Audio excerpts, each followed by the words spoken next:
মধ্যে একটি লড়াই হবে, এই লড়াইয়ের নাম হবে গাজওয়াতুল হিন্দ। এটা আমাদের জীবন দশায় আমরা দেখতে পারি, আপনাদের জীবন দশায় আমরা দেখতে পারি।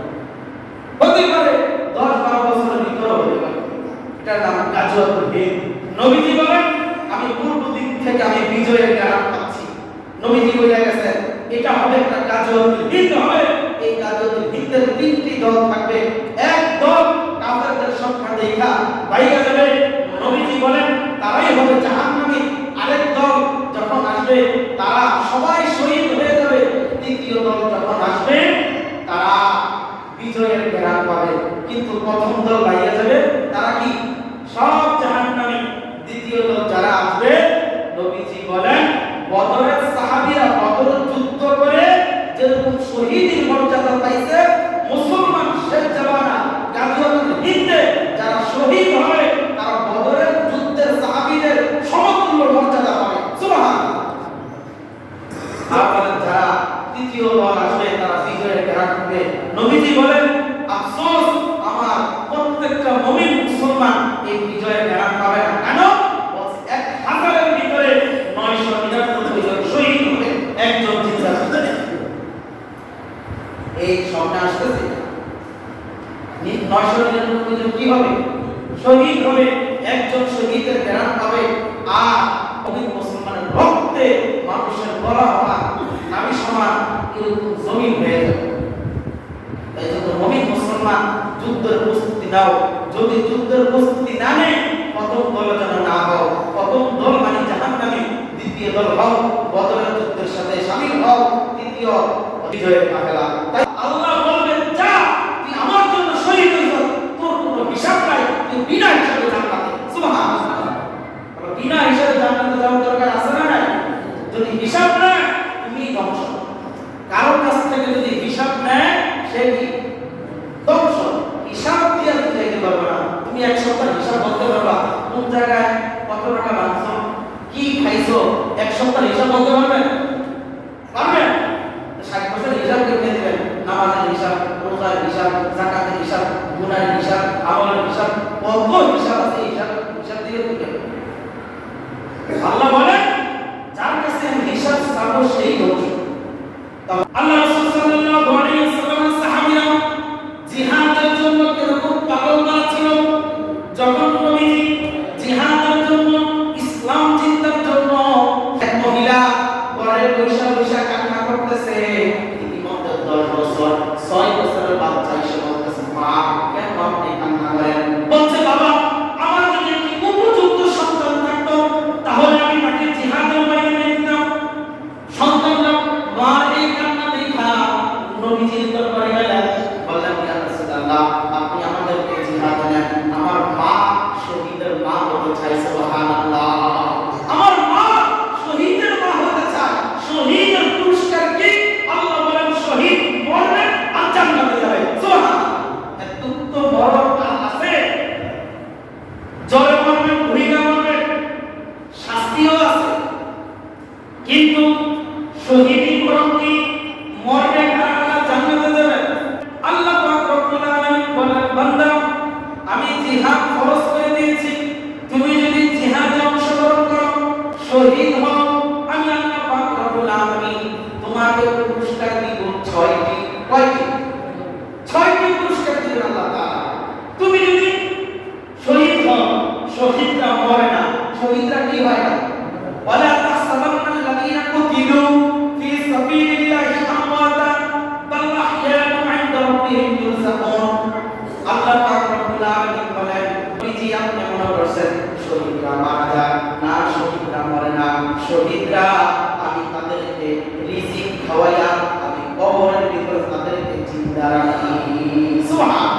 কবরের ভিতরে আল্লাহ তাআলা নিজে রিজিক খাওয়াইয়া শহীদদেরকে জিন্দা রাখে। কাল কিয়ামতের ময়দানে শহীদরা রক্ত মাখা অবস্থায় হাসরের ময়দানে উঠবে। সবাই জানবে তিনি ইসলামের জন্য, দ্বীনের জন্য শহীদ হয়েছে। সুবহানাল্লাহ। সবাই বুঝতে পারবে। দেখবে কারো হাত নাই, কারো পা নাই, কাদের কান নাই, নাক নাই, বুঝতে পারবে, সবাই বুঝতে পারবে এই লোক তো ইসলামের জন্য, দ্বীনের জন্য শহীদ হয়েছে। আজকে তার কত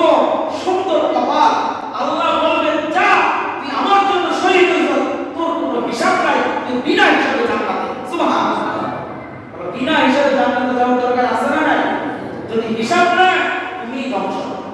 কারো কাছ থেকে যদি হিসাব নেয় সে কি ধ্বংস। হিসাব দিয়ে তুমি যাইতে পারবে না। তুমি এক সপ্তাহ হিসাব বলতে পারবা কোন জায়গায় কত টাকা রাখছো, কি খাইছো, এক সপ্তাহ হিসাব বলতে পারবে? পারবে? 60 বছর হিসাব কেমনে দিবেন? নামাজের হিসাব, রোজার হিসাব, যাকাতের হিসাব, গুনার হিসাব, আমলের হিসাব, কত হিসাব আছে, হিসাব দিয়ে দিবেন। আল্লাহ বলে যার কাছে আমি হিসাব চাবো সেই ধ্বংস। তাহলে শহীদরা বিনা হিসাবে কোথায় যাবে?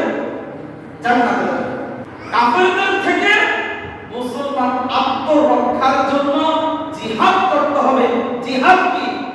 ফরজ। জিহাদ কি? ফরজ। এখন বর্তমান মুসলমান জিহাদের প্রস্তুতি নিতে হবে। জিহাদের প্রস্তুতি নিতে হবে। কেন? আমরা যদি জিহাদের প্রস্তুতি না নেই, আসবে সামনে দ্বিতীয় বিশ্বযুদ্ধ। কাফেরদের মুসলমানদের একটি লড়াই হবে। এই লড়াইয়ের নাম হবে গাজিয়াতুল হিন্দ। এটা আমাদের জীবন দশায় আমরা দেখতে পারি, আপনাদের জীবন দশায় আমরা দেখতে পারি। হতে পারে 10-12 বছরের ভিতরে হতে পারে।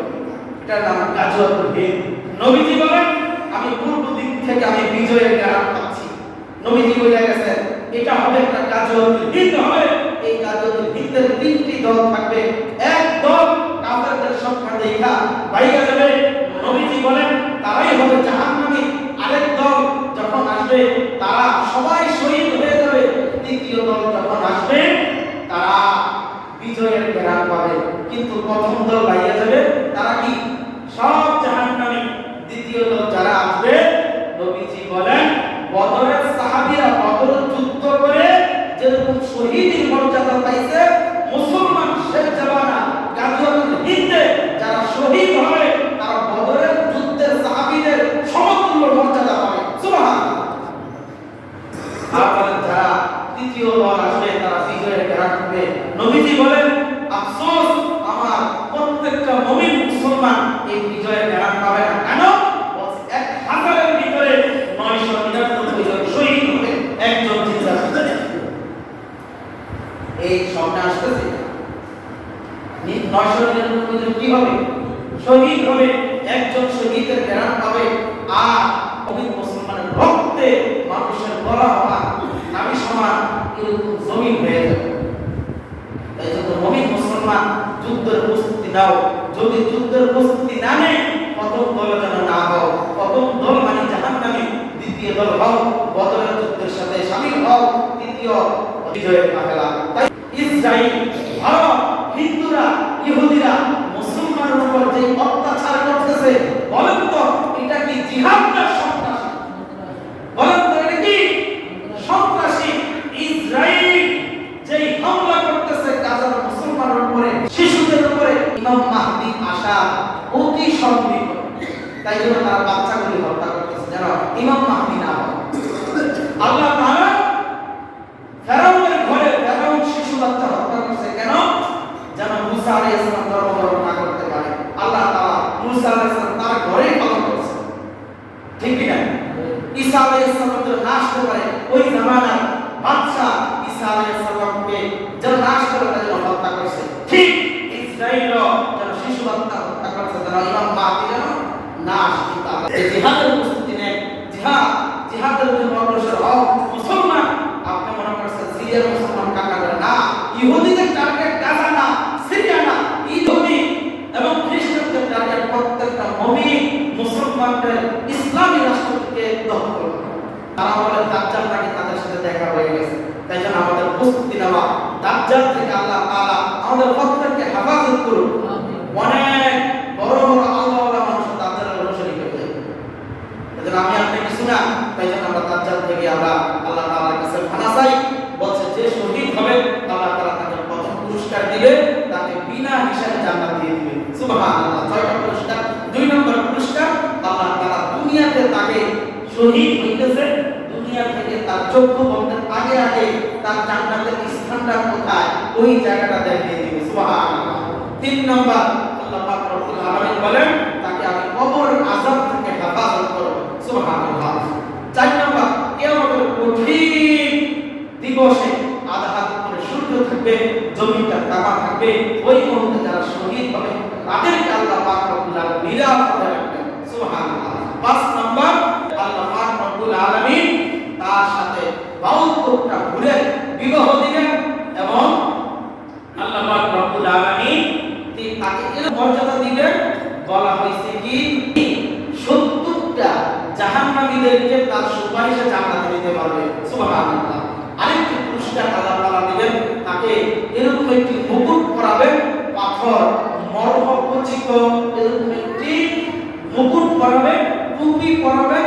এই টুপিটা আসমান এবং জমিনের নিচে যত সম্পদ আছে এই সম্পদের চাইতে সবচেয়ে দামি সম্পদ দিয়া আল্লাহ তাআলা টুপিটা বানিয়ে দিবেন। সুবহানাল্লাহ। তাই জন্য শহীদি তামান্না রাখেন, আল্লাহর কাছে দোয়া করেন, আল্লাহ যেন আমি শহীদ হতে পারি, শহীদরা বিনা হিসাবে জান্নাত। সুবহানাল্লাহ।